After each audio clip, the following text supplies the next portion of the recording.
Hi mga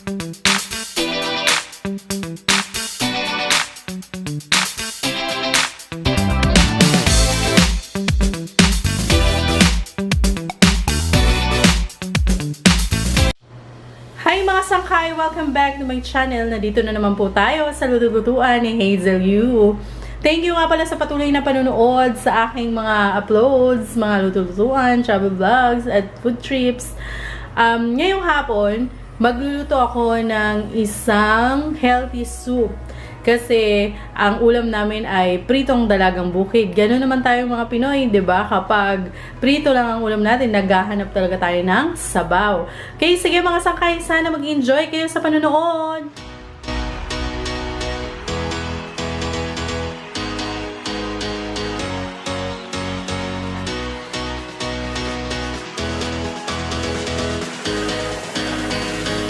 Ang mga ingredients na kakailanganin natin ay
na mga sangkay ang ating cauliflower soup.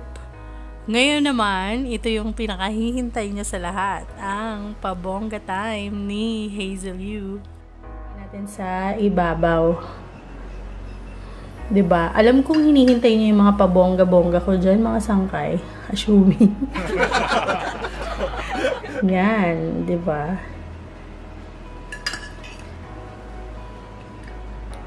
Kaya hindi na ako naglagay ng salt kasi may ano na, may butter na, tsaka may cheese on top pa. 'Di ba? Kaya ganyan siya. 'Di ba?